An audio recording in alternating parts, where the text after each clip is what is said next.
BenFlyingRetro, and I'm embarking on a quest to purchase every classic GI Joe comic from the original 80s and 90s Marvel run. Warning. Hunting down individual issues from every corner of the globe in whatever order the universe decides to give me. Join me and my pal Steve every week as we discuss my latest find. Welcome to Chasing Joe. Chasing Joe.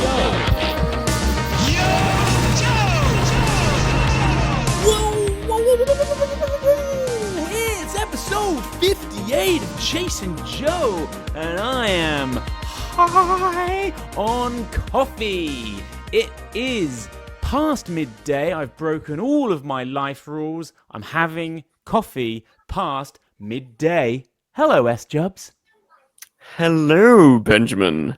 A cup of Joe with Joe. Cup of Joe with Joe. This has come straight from my diner, US-based hot plate coffee. And if you've got one of those in your kitchen, that sucker will stay warm all morning and into your arvo. I'm surprised it's taking you this long to break your rule. Because with that pot on the go all day, every day, I mean, putting things in perspective, here in Brisbane, it's after 9 p.m. and I've just had an espresso. Oh, have you had a fine meal? Have you chased that down with a fine meal? I went out Hardly for a fine meal. Friend just brought pizza. That's all. I went to a fancy restaurant. I had a big old 16-ounce steak, and it came up at 10 in the morning? Meal. No. Very, very late at night. It was like 11 p.m. and everyone. So in other words, not today. Everyone ordered a round of espressos, and I was like, I want to talk about this cultural thing of having coffee after dinner. I was like, if I was to have an espresso now, guys, I would be in trouble. But it's the done thing, isn't it? Teas after a nice meal. I was like, no, brother. That steak will just, like, even me trying to digest that is just going to send me off. Like, is it Madagascar or something? Rubbish film, but when he shuts his eyes and it's just raining steaks on him like American Beauty. Do you remember that scene? He's like, I need to watch it, clearly. My son's kind of gone off the Pixar, DreamWorks, animations. I don't think Madagascar. Get him onto the hard stuff. Lethal Weapon. Alas, Ben, he skipped straight onto, like, Minecraft, like, watching someone play, basically.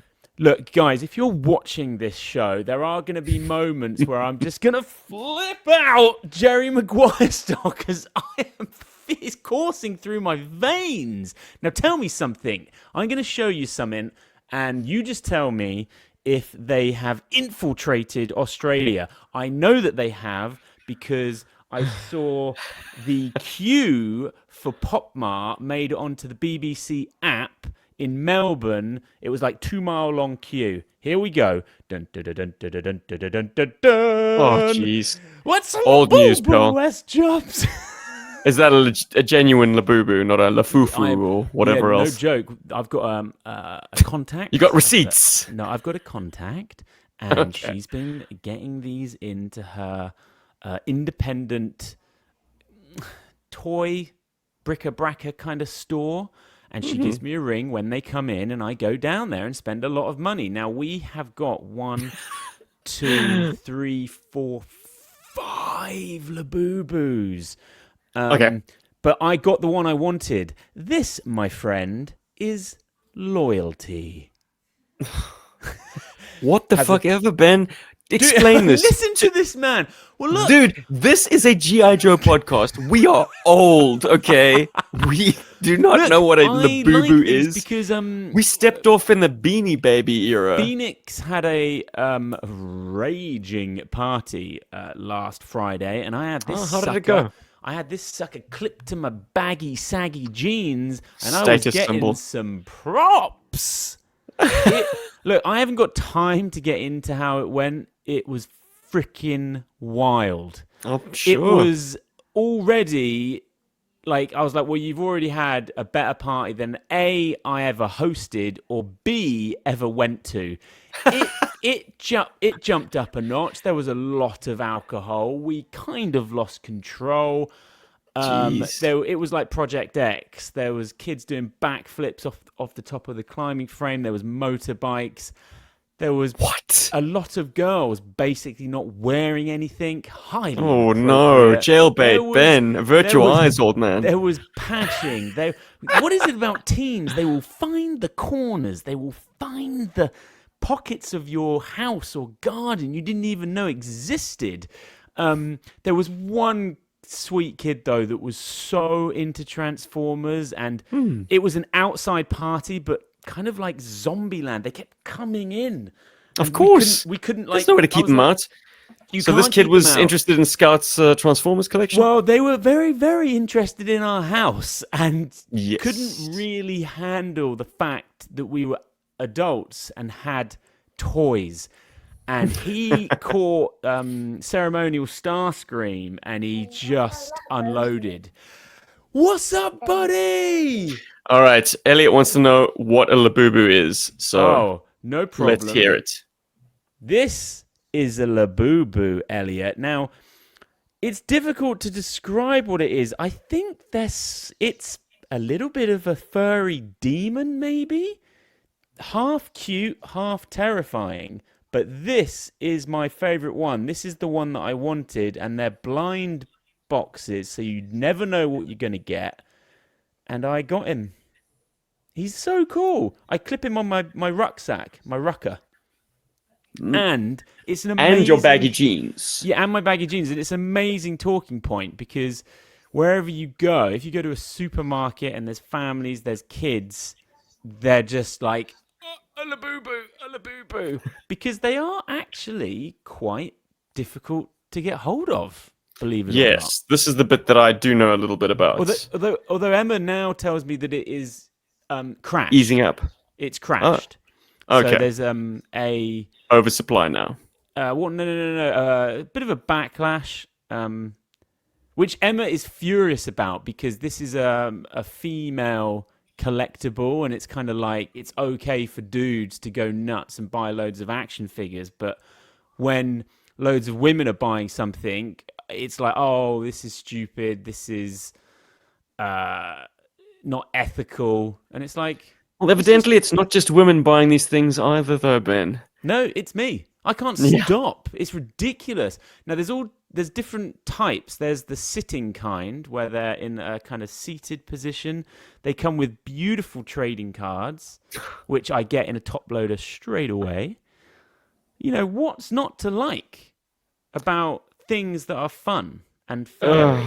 Don't get me started, man. You don't like trends, though, I think. Is Look, that what it is? There were trends in our day. Monster in my pocket was one that I really, really adopted. And that was absolute trash. At the end of the day, sort of a colorful little rubber figurine, blind bagged. Yeah. But it's a symptom of our age. It's a symptom of the information culture that this kind of frenzy can be whipped up. Yeah. Because without the internet, I don't know if the demand wouldn't be not nearly as high. No, I do like how it's. Well, I think it's organic. It's artificial. Well, no. Well, what the frenzy is artificial. Yeah. You think? Okay, so what? And the scarcity. So you think they've seeded it using what tech companies, and then they've also. We are human machines just dancing to the tune of the algorithm, my friend. Anyway, let's get off the grid and get into some GI Joe. If I continue to sip coffee, I'll dance to algorithms all afternoon. As Emma says, almost on a daily basis, I am a marketer's dream. Yep. If you hit me in the sweet spot, I will open the wallet, my friend. Oh, I will open it. Open it wide. Open it so wide. Take it. Now, look, we're going to get into Joe, but just quickly, Stranger Things, have you started your Stranger Things rewatch yet? New season coming, the big finale. I am about to start. Are you a Stranger Things guy? Look at this. Negative. Oh, jeez, he's not. How cool is this? Beautiful. Look at that, Steve. I've just realised I'm wearing his bandana. Huh. That's pretty cool. Yeah, You're so so cool, man. I'm about to start. I mean, that's all I'm doing. I don't have a baseball bat with nails in it and some goggles.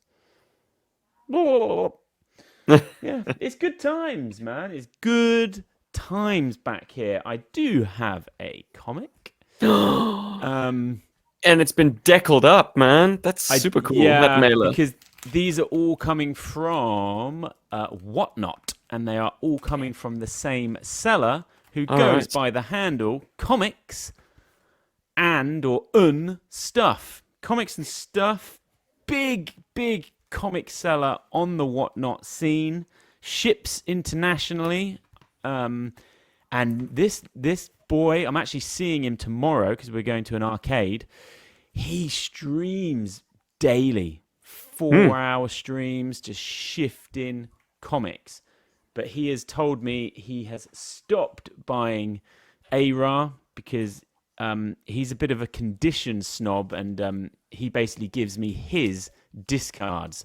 So Ooh, we like that. here is the issue that I purchased. You can have a guess at what it cost. It is issue 127. It dropped June 16th, 1992. And my friend, I remember walking into my comic shop in Salisbury, the city of Salisbury, floppy tongue, tiny little shop. And I remember pulling this out of a kind of a long box display. They didn't even really have a wall. Nice. And I pored over this You cover. bought this issue yourself. I bought this issue This wasn't a chief myself. on No, his so this would bicycle have been with his knapsack. around these numbers was when I was on ARA on the monthly.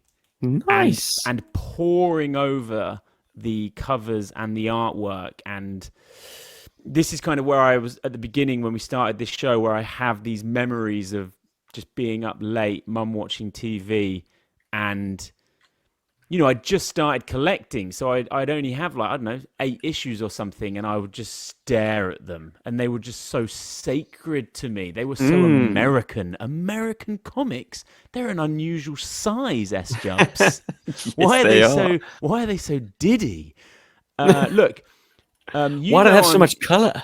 Yeah, you know that I was getting bargains on Whatnot. So Okay.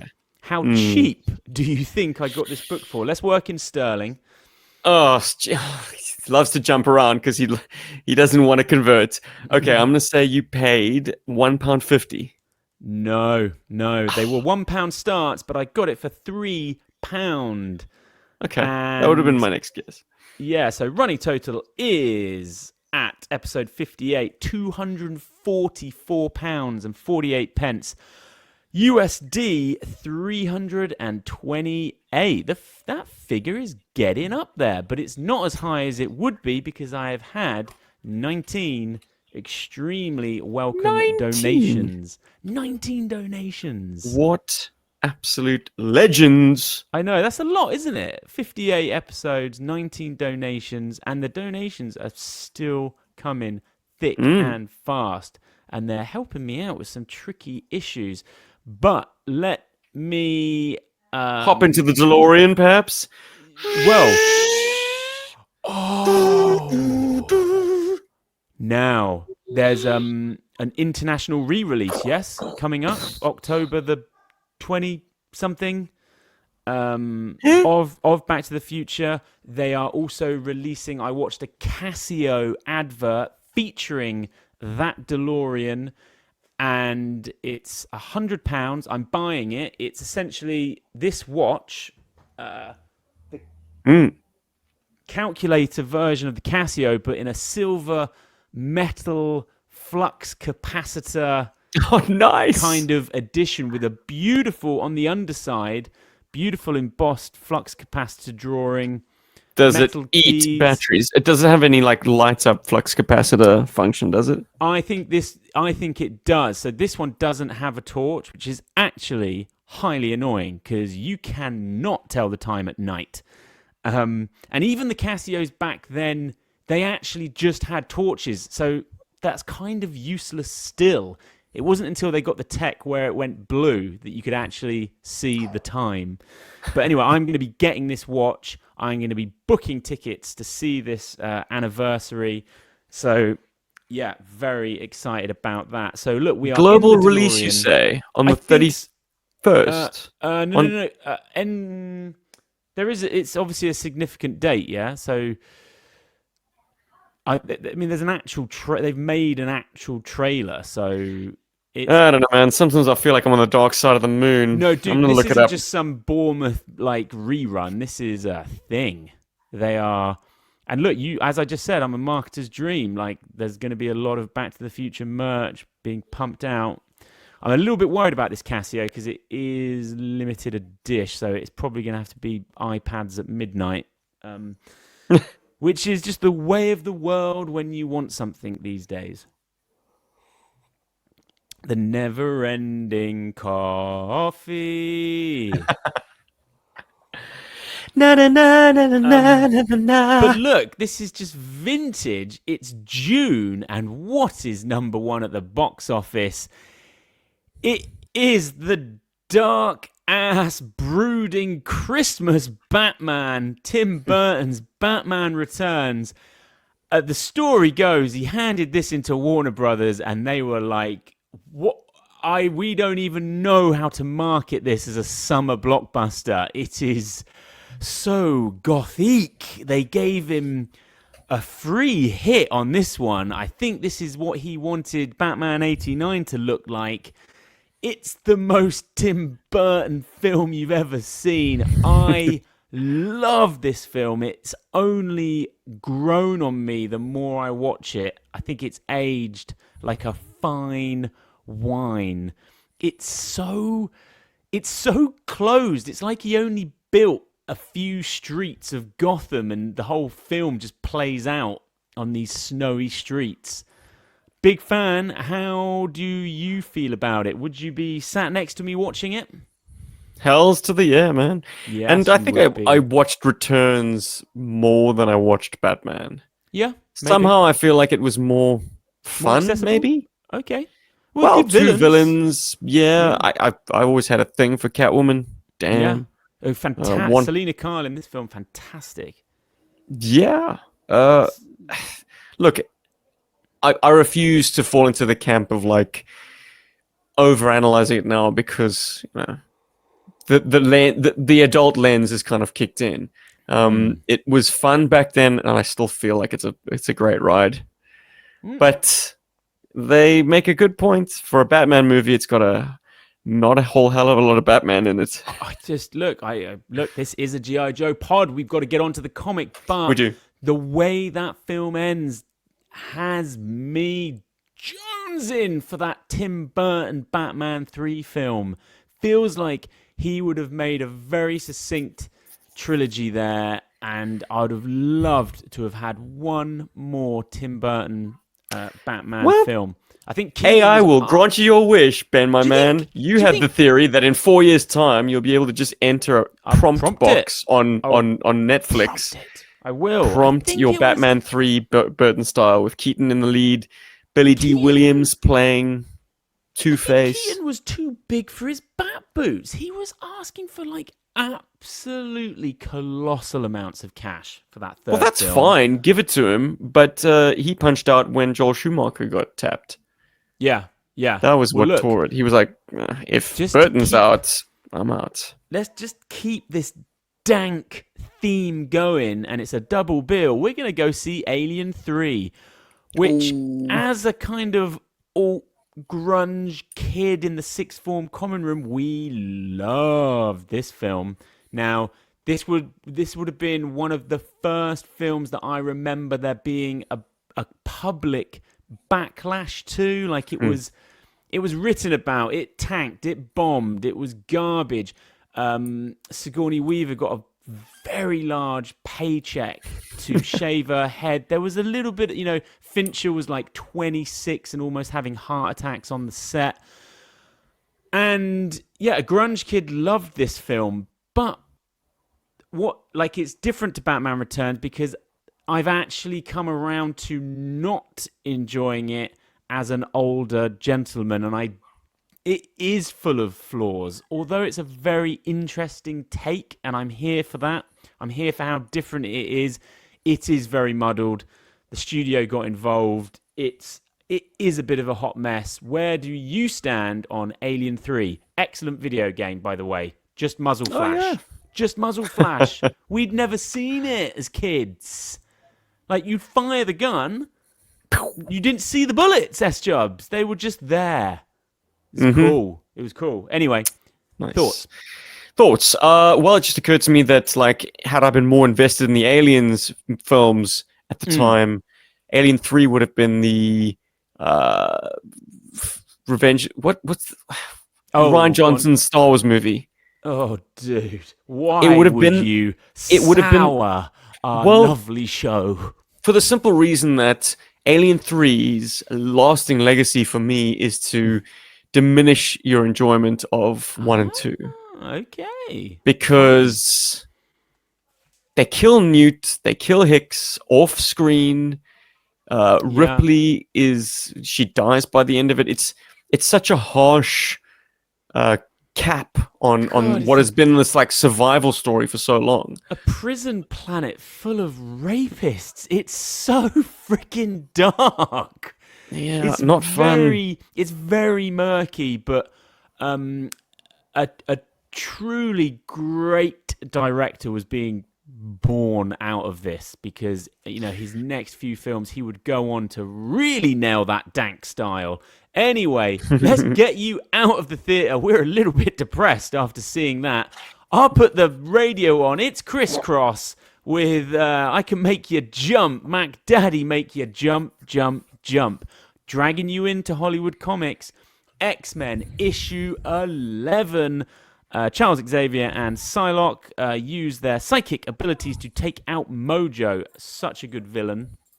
Jim Lee cover. This just screams 90s. Now we're feeling a bit better. We've got rid of that Alien 3 and we are just Jim Lee art cover. It looks like the cartoon. It feels like the video game. My God, you want to read that comic. 90s X-Men. It's famous for being wordy as balls now, but looks cool there. Let's keep going with X-Men. I'll take you to the arcade and we will play the 6-player deluxe version of X-Men. Something you fail to realize when you're an adult and you think, yeah, it would be so cool to have an arcade cabinet in my house.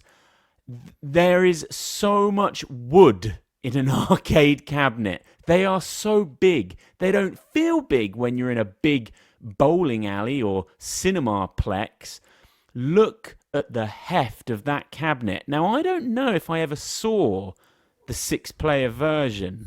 I seem to remember there was a smaller version. Wasn't there a 4-player as well? There was a 4 one. Okay. So this utilizes 2 screens housed in a deluxe cabinet. It was one of the top 5 highest grossing dedicated arcade games of 1992. The player chooses one of 6 X-Men: Cyclops, Colossus, Wolverine, Storm, Nightcrawler, and randomly Dazzler. Chief just sold a Dazzler trading card for a huge amount of money. What a pull. A real Bobby Dazzler. Now, just quickly, who do you think I played as? I think that's obvious. And who do I think you played as? I also think that's obvious. You were Colossus, because you love a heavy. Am I right? You were Wolverine because Wolverine. No, I was Cyclops. I'm a Boy shit. Scout. Yeah. Right. Optic Blast. Wow. Yeah, I was such a Cyclops kid. I just loved the design on that guy. Look, you want to carry on playing, but I am out of South African quarters. A So 20-cent I'm going to drag piece. you into Toys R Us, where we get a bizarre toy line. Tyco Toys, The Incredible Crash Dummies. Had some friends that had these. I never did. Couldn't really work out how these were big for a year or two. Uh, did these hit South Africa? Yes, They were but the actually quite novelty just big. didn't work for me. Hey? No, what do you think of the vehicles? Interesting scale. Yeah, I guess they were useful, perhaps. I mean, look, they were a bit too oversized for GI Joe, right? Yes, Which yes. wouldn't have been a problem to me at the time. I think I was deterred by a vehicle that had the sole purpose of crumpling up. Is this a creative toy line? It's strange. The more I think about it, They had a cartoon. it's yeah, but it's like that. It's a very specific process of a vehicle's construction. At the end, you run a series of impact tests and things. Yeah, we've all seen those clips where they're being smashed into a wall, and they have those dummies that look a bit like this in there. Mm-hmm. We essentially got a toy line out of that. Just a strange kind of genesis for a toy line.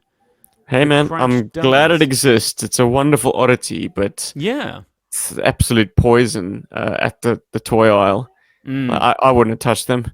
No, They were I for the never kid held who one. had a little bit of everything. Didn't Yes, they're really have any firm tastes that ran away with so them. like that when you go around Mm, your friend's house and they have a little bit of everything, but sure. they're not nuts for one thing. Now my bedroom would have been Non-committal. it would have been the complete Weak. opposite. It would have been like, oh, you only have Action Force, like you literally do not have another bucket of odds and sods. Or yeah, that was I my guess these room. guys would have held company with my Toy Biz X-Men, my Kenner Batman stuff. Like they would have been in that world, but I don't know what function they would have had.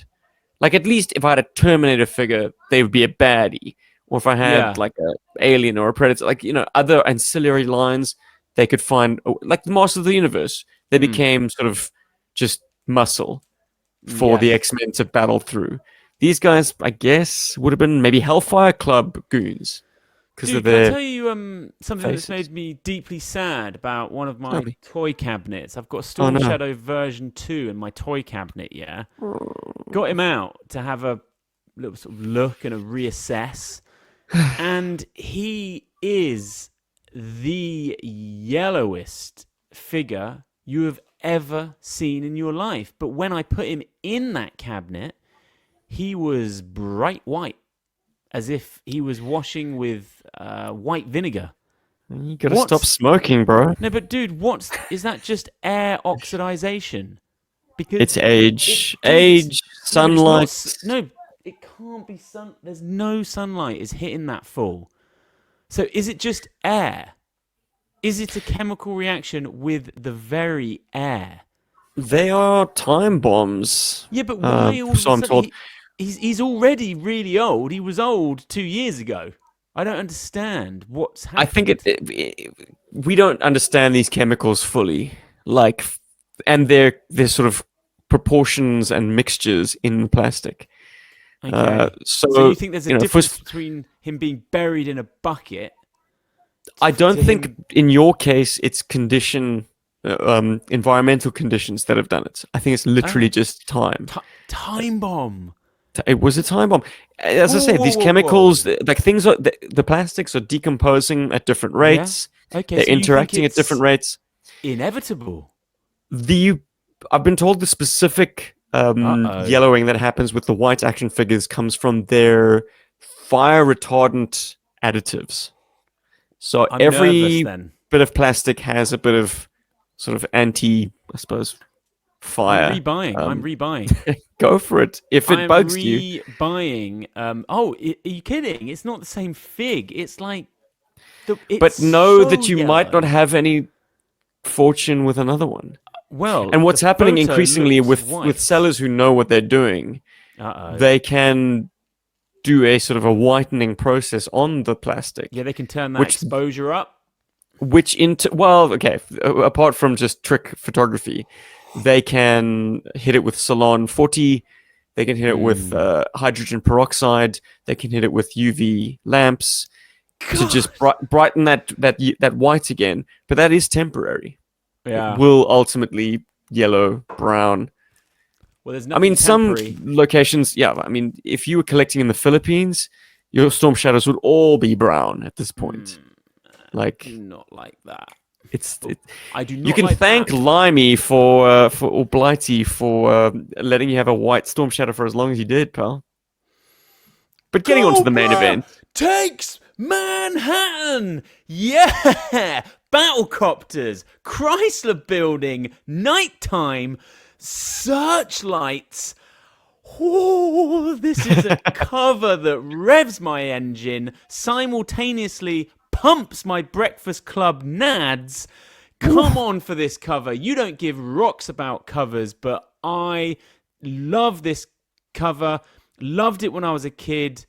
It's kind of... what have I got here in my notes? It plays out like a late night TV show. It doesn't necessarily feel like a GI Joe cover. I always thought as a kid that was rock and roll on that battle copter. Yes, well, he's miscolored. Yeah, he's miscolored. So it's That's supposed Joe. to be Joe Colton. Yeah, GI Joe, the original. He can do one, by the way. I'm so not here for that guy. That's just my hot take. Look, does this issue mean anything to you? It means something to me. Do you own it? Do you have it in hand tonight? Oh, do not have it in hand tonight. And I've been bad about that because I do have a few of the issues that we've covered recently. But when you have it in front of you on your computer, who's going to go rummaging through long boxes? But I don't have this one with me tonight. This I had as I'm going to say a youth, probably about a 13 or 14-year-old. Yeah, you must have found this on a spinner rack. I did, certainly. Yeah, and it would look good on that rack. I think my main detractor, I don't know. This is the Empire State, right? Chrysler. No, this is the Chrysler building, sorry. I'm not intimately familiar with the building itself, but I feel like beautiful building. The characters picked out in red on this building's top are oversized. Yeah, somewhat oversized. Who's the dude at the back? Who's that? On the Chrysler building at the very top. It's just King Kong. At the very top. Just hanging out. Yeah, that is really strange. Oh, come on. This is a fantastic cover. Unfortunately, we actually don't get a scene, battle. Really. I mean, are you getting G.I. Joe Action Force, the movie intro vibes from this a little bit? With the searchlights? For sure. Look, just having the recognizability for a later day G.I. Joe fan like myself of the gliders and the battlecopters is a thrill. There's an error on the battlecopter. There's a canon story-based error. There is a decal on that tail that says number 3, and as we know, they did not have time to stick the decals. Very good. I would have liked to have seen that on the front cover. That's a deep cut. But part of me loves this cover because I loved it as a kid, and I have so many memories of staring at this cover late at night and just, fueling my toy play. And there was I don't know how you feel about when you were getting these books when you were younger, but even though I just got them from my local comic shop, there was an element of feeling fortunate to have it in hand. It wasn't as if there was loads in that comic shop and this was mine and I got my one. So it's a special time in the run for me because being there in real time, I'm sure there's so many people that love this run that would have been way too young, and it would have missed them. I like that I just caught some of it in real time. I really hold that dear. As do I, yeah. So, and I squeaked in right at the 11th hour, but I do recall really being, on the ground reading G.I. Joe. I want that CCTV footage of you fresh into this comic line, picking up 155. What the hell is this? This is it? The final issue? damn started. Crying into my cereal. Okay, well, look, you're crying into your cereal, and I'm smelling my cereal.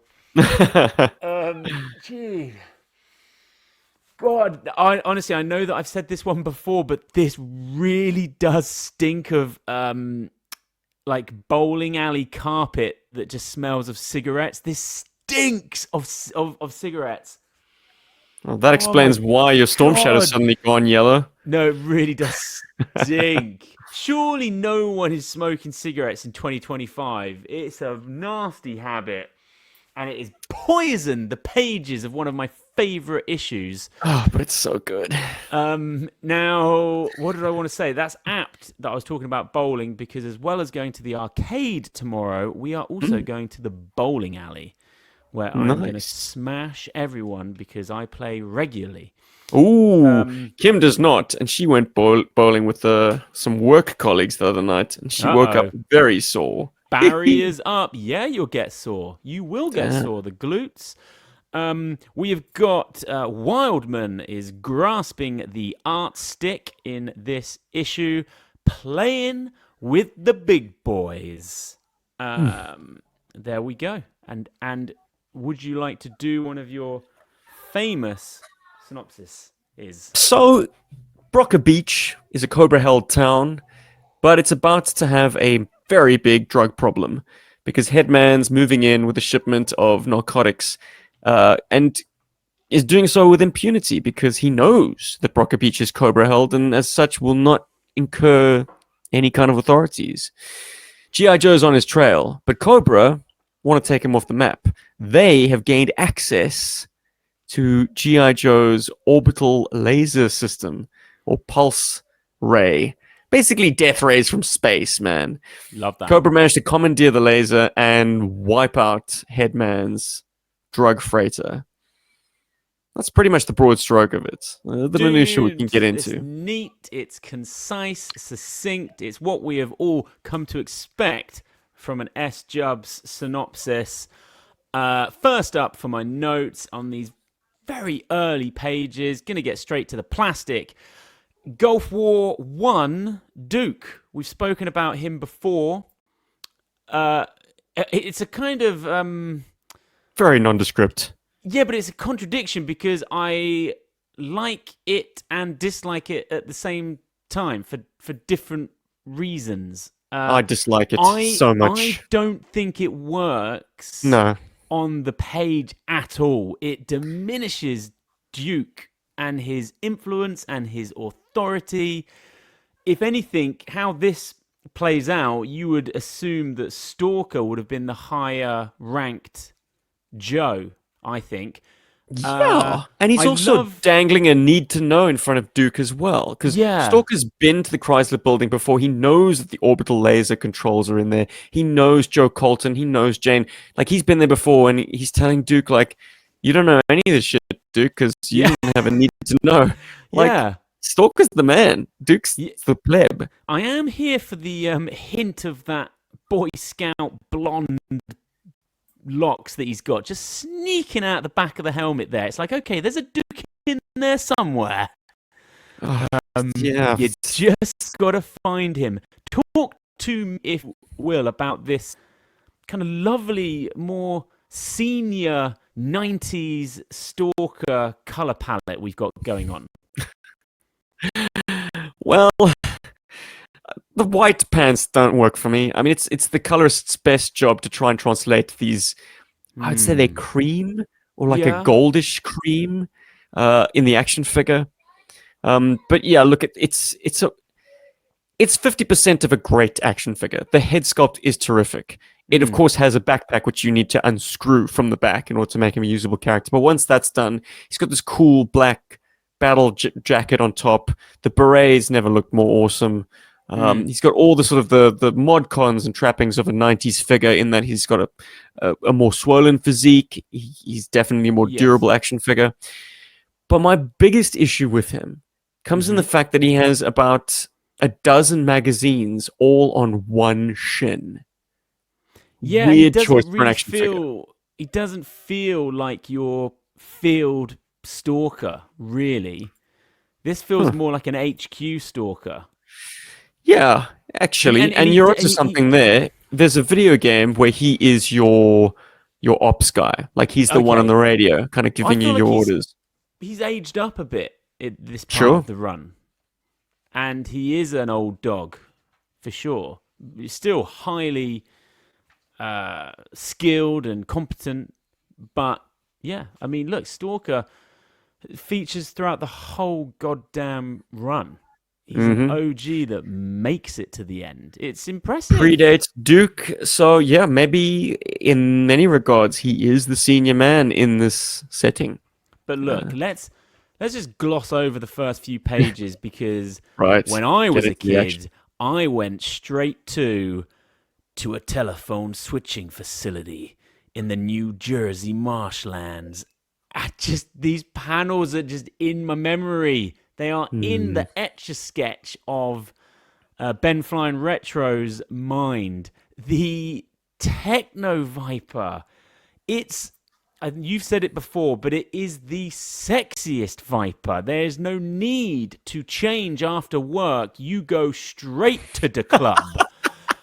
The panels that you are What kind of music do they now, play at the club? Techno. the panels that you are showing on screen now, I spent a lot of time looking at, and God, this is the reason why I did this show, to relive and to go back and try and get those feelings again. Something about the way all of this is drawn, something about not needing any more from my Cobra introduction than to a telephone switching facility. Like you could change that with anything. I just kind of like meeting Cobra in these kinds of places, scheming, and the panel There's you're something on very there, 24 about this issue. It occurs to me. Like there that's what I've is. just put my finger on it. Like Late night the TV. shows, well, your late night TV, but specifically 24 and how you'd have this need to like traverse from one geographical location to another. Like the Joes are in New York, and then they have to get across to the other building to get into the helicopter, then fly out to the Jersey marshlands where someone is tapping into the satellite control system. So they Yes. need to investigate that, but it's actually a ruse to draw them away from New York so that Cobra Commander and the Techno Vipers can race across the marshes in their rats and take control of the Cobra laser weapon. rats. It's Yes, we'll get to that. Yeah, I think a timestamp could work. There is a urgency to the issue. It ticks and the fact along that very you're dealing nicely. with logistics, you're getting from one place to another. There's an element of chasing each other's tails and like dangling a red herring, getting the Joes to come out this way, have a firefight. Then they need to double back and go the other way.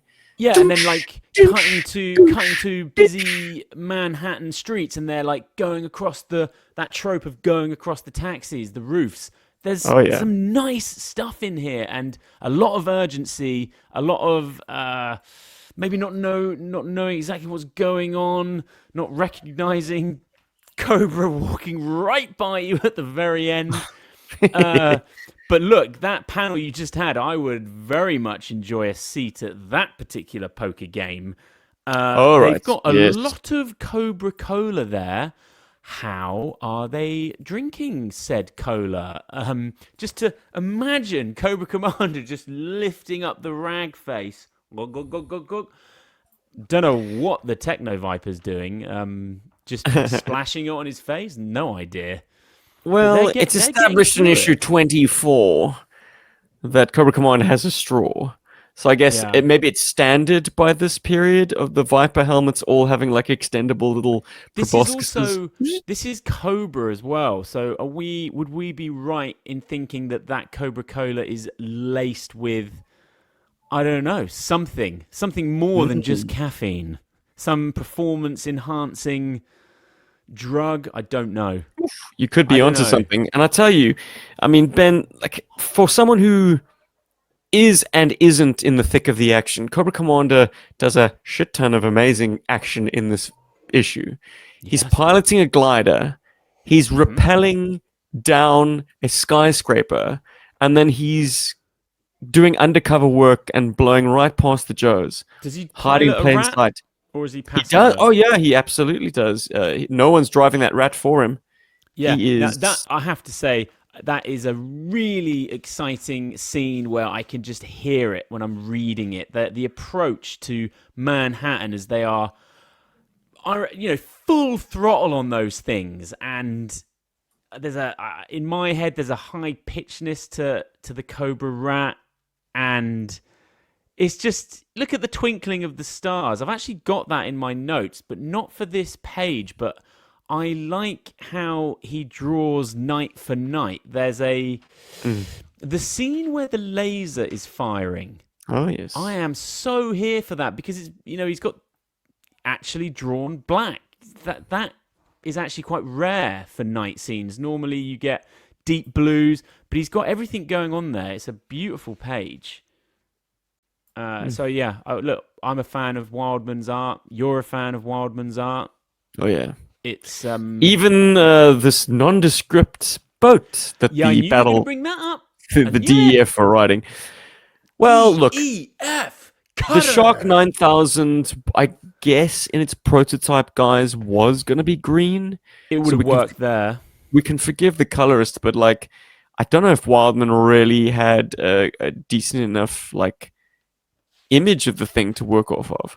I don't think he understood what this boat was supposed to look like, apart from the fact that it had like a double pontoon I would hull. have preferred that to have looked way more zany with the color Yeah, yeah. to Well, fit this hindsight's issue. 2020. Unfortunately, like the DEF stopped being a thing by the time they finally got a vehicle. Well, that's a So shame they because, were out of as step. you know, I love Cutter, and man, that's what a man looks like in this issue. He just looks fantastic when he's sat on those the battle copters. He's sat on those crates. He is flexed up.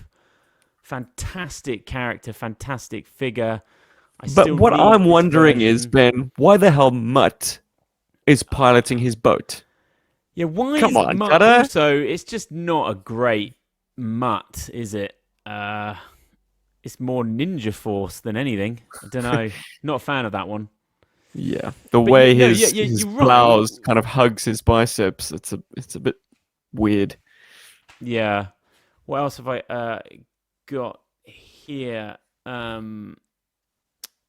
Yeah, that is actually the end of my notes. But this Okay. is a thoroughly enjoyable issue. We spoke about the cover and it not really paying off. You get some brief scenes of the battle copters, but there's not much action with them. You only actually get a couple of panels with them. What are your thoughts on the battle copter? Well, the big thought that came out of Nice little this unit. issue, oh, the battle copters itself, structurally, it's always been weird to me that it doesn't have a tail rotor. I know it's a gimmick toy, but a Mm. little bit of sculpting would have gone a long way to just help my disbelief as a Mm-hmm. child. Instead, it's just got this tail boom and You'd have the rotor in a the fin. tail boom, wouldn't you? I think Yeah, maybe. and it wouldn't have to be a separate piece. I mean, No. GI Joe has treated us in the past to always giving us a spinnable rotor blade, like rear blade and little thumb wheel. I mean, Yeah. it could have just been a sculpted suggestion of a blade, but that's fine.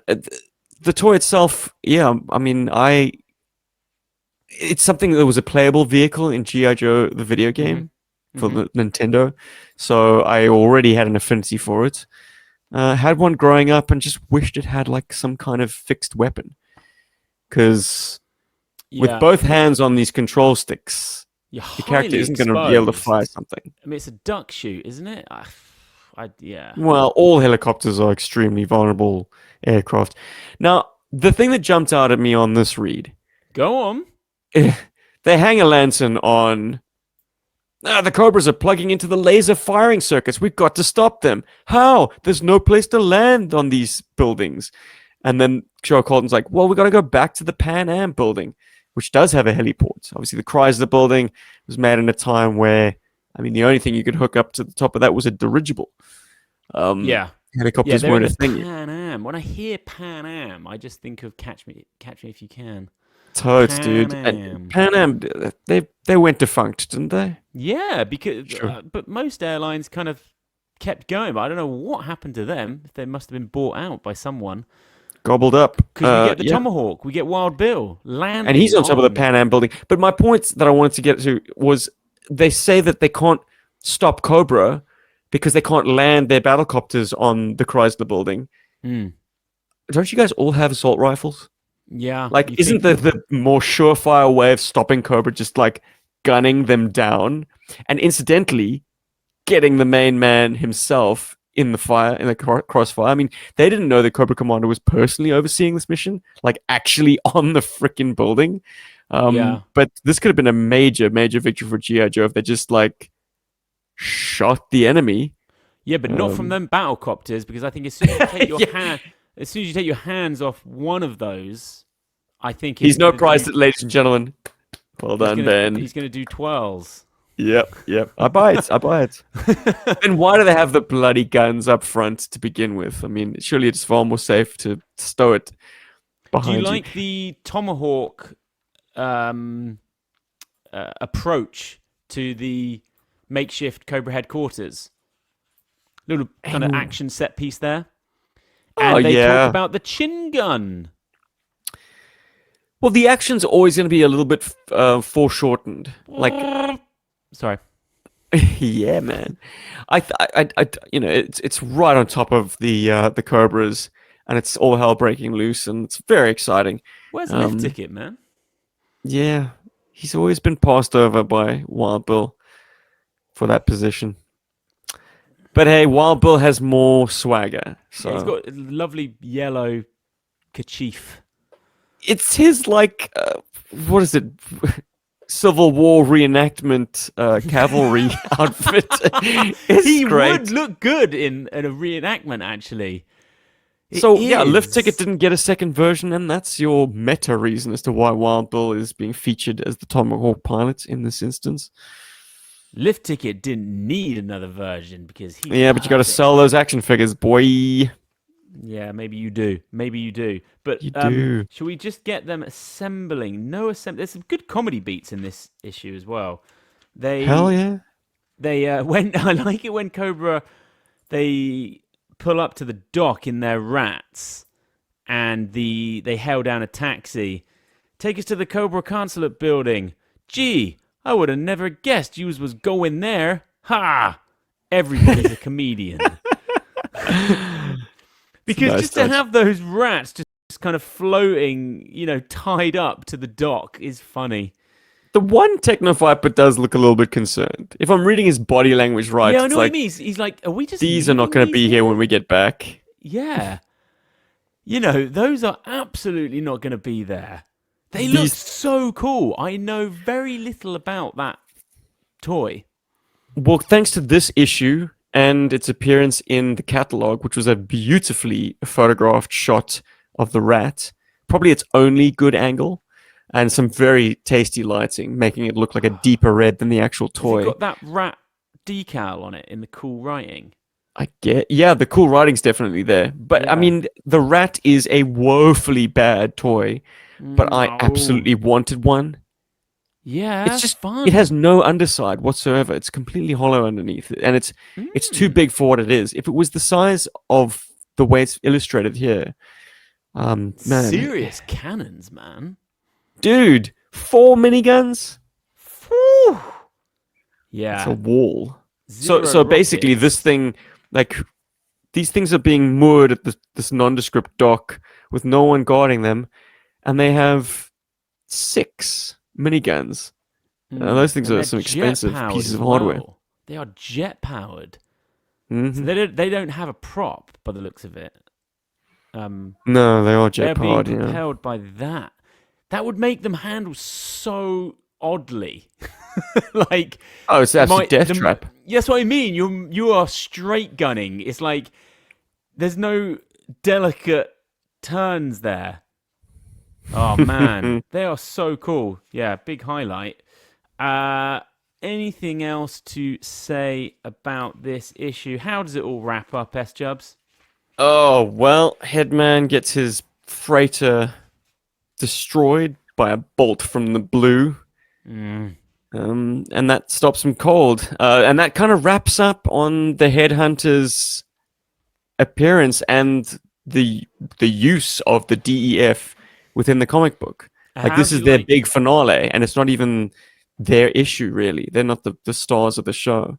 And we get beret, pencil, mustache, car salesman, Cobra Commander.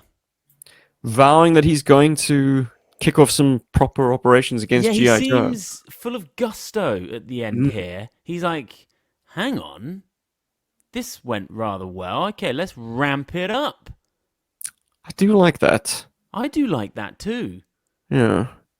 Too Like, bad it tends to go nowhere. Like, unfortunately, the curse of hindsight is that Cobra Commander never really does truly get on top. yeah. It's constant cyclical stuff. But like, He if has you some were close reading this in calls. 1992 and you're a fresh-minded child or tween or early teenager, yeah, it might have generated some excitement. You might have actually taken Larry at his word that yes, absolutely, Cobra Commander is back and he's Yeah, bad. I was Because reading this these. issue makes him out to be a badass. He does some crazy stuff. Yeah, I was reading these thinking, yeah, I'm not really a Serpentor kid. I'm glad he's gone and Cobra Commander's like coming back and he's serious and he's good at what he does. And it felt like the start of something big, even though we were very close to the end, really, at this end of the run. But I've got a real soft spot for this issue. Overall, how do you feel about it? An enjoyable reread? I think it For an works issue that as a has one as and much done. action, as much action as it has, it does Little horror? feel anticlimactic when Cobra's hijacking of G.I. Joe's kind of finger of God weapon is to just sink Headman's ship. It's a kind of sucker punch to the audience because Cobra Commander could have used that to blast the pit or any number of things. Like, he has full control of where this thing is pointed. Yeah. But he just takes out Headman and basically settles a turf war with a drug dealer. Yeah. Which, kind of robs this issue of any real weight or meaning. Yeah. And it's a I shame personally because would up have until loved... that point, you're like, this is cool, this is awesome. Well, you Cobra kind on of feel top. like it's building to that aerial battle over Manhattan. Yes. I thought we were going to get 5 or 6 pages of some really amazing stuff there. But the cover will have to fill in those blanks. And, just glancing at it now, on my coffee table, what a nostalgic image that is for me. I think I'm going to leave this issue just lying around for a few days. Just let it seep into my reality. Yeah. Okay. There's some lovely fourth wall breaks and like meta stuff in this issue, though. Any issue that gets Joe Colton back into it, you're gonna expect that, I guess. For instance, Yeah, specifically when they are looking at a photograph of GI Joe in his uniform in World War II, or maybe it was Korea. I don't know. I forget where Joe Colton served as GI. I mean, if it was the 60s, it would have been, I suppose, the early phases of Vietnam, maybe. I'm just not into that. No, but what I wanted to draw everyone's attention to is the fact that, like, this photograph, this framed photograph of him jumping off like a landing craft, Yeah. has the enormous oversized dog tags of 12-inch GI Joe. Yeah. Which is a lovely artistic nod. Like, it feels like Wildman fig. did that on purpose to make it look toyetic, to remind everyone this is the original G.I. Joe. Respect. Yeah. I'm just flicking through looking for more fourth wall punctures. Oh, well, the Battlecopters.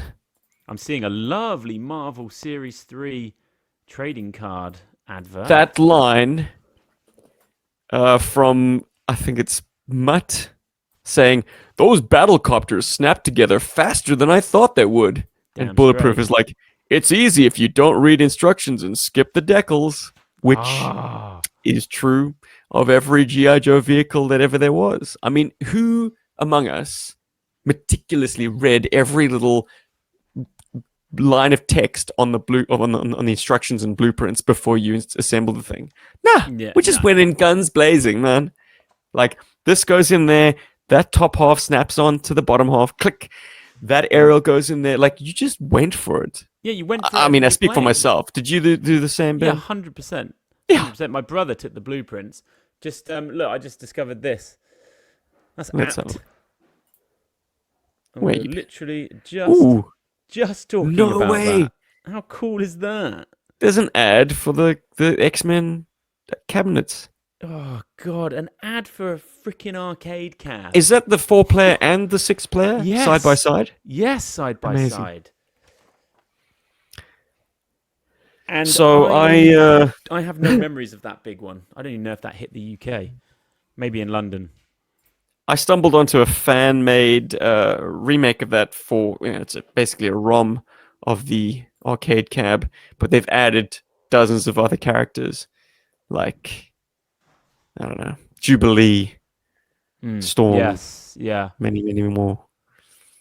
Yeah, it's a lot of wood in these. I mean, because it's just a board, isn't it? It's just a single board in an arcade cab, surrounded by carpentry. And those old tube televisions, man, don't Of underestimate course. how much glass weighs.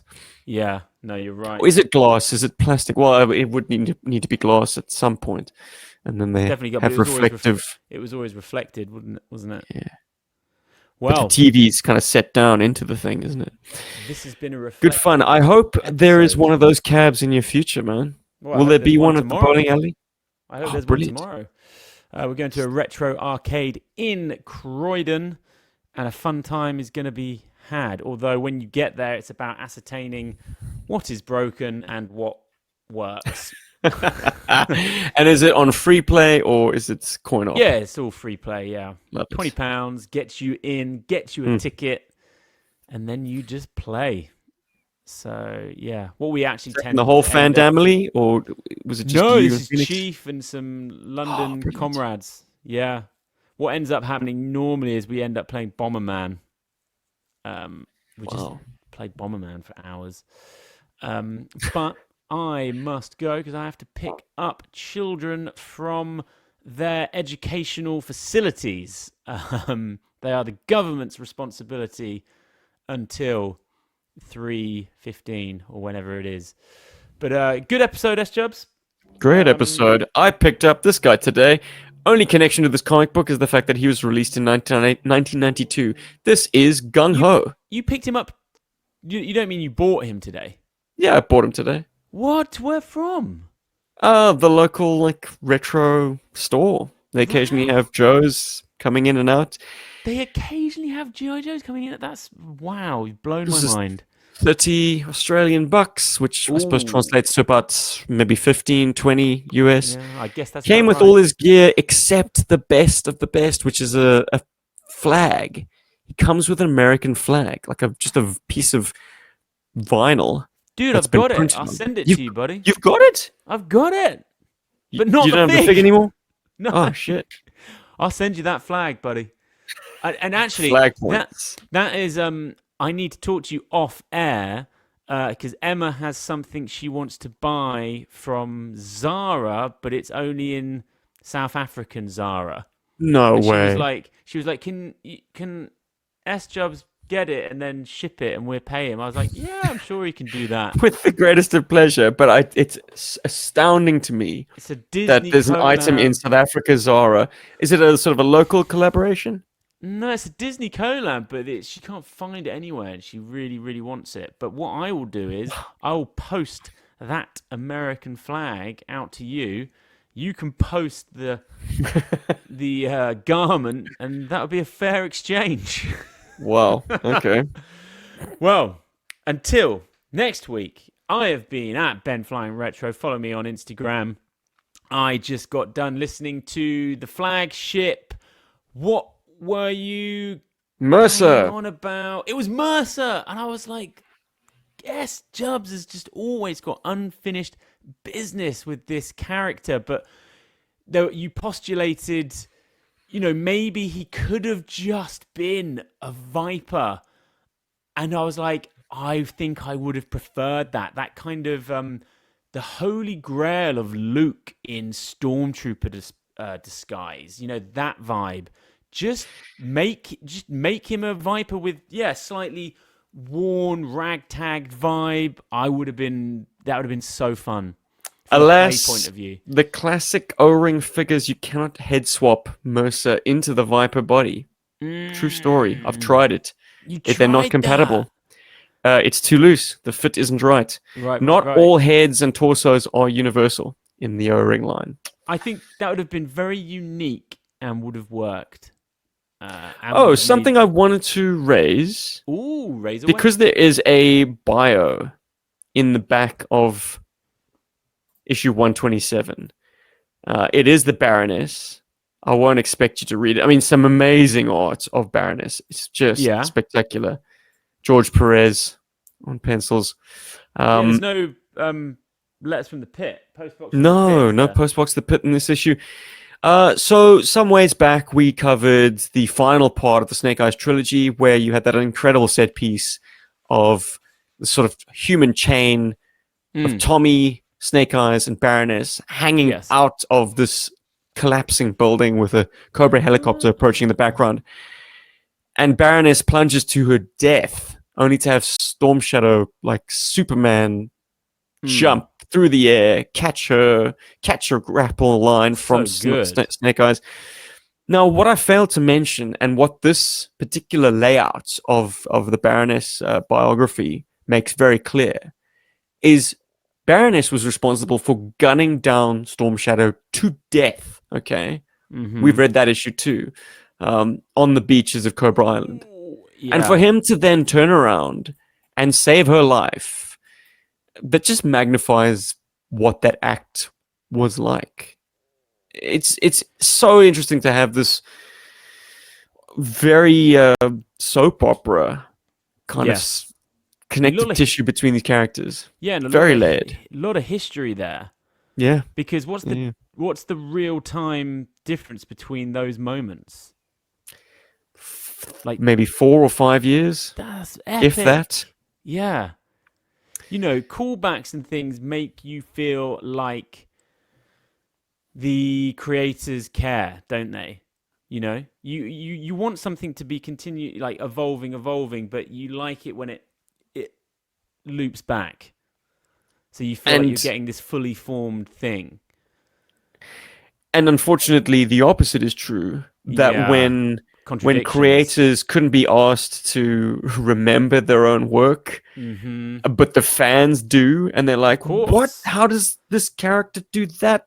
This is completely against everything. Well, that's why now modern creators have story groups, where it's literally their job to read everything that they've done and be like, okay, that's not going to work because this has happened. Maybe that's at least we've had only one scribe on GI Joe for the most part, but sometimes even he doesn't have his characters kind of hang together consistently.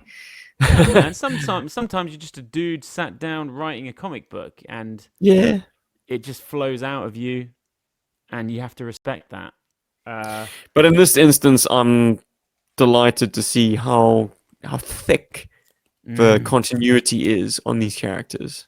Yes. The sort of Cobra, G.I. Joe royalty, and how they have such interwoven lives. Particularly Storm Shadow and Baroness. I'd be curious to see them have, further interactions. Well, look, if it wasn't written like that and it didn't play out like that, they would have never have made it to 155. It's the and beyond. It's the rich depth is why we love this book. And I loved issue 127. Bring it back. Episode 58 of Chasing Joe. We will be here the same time next week. Until then, Cobra! Rat!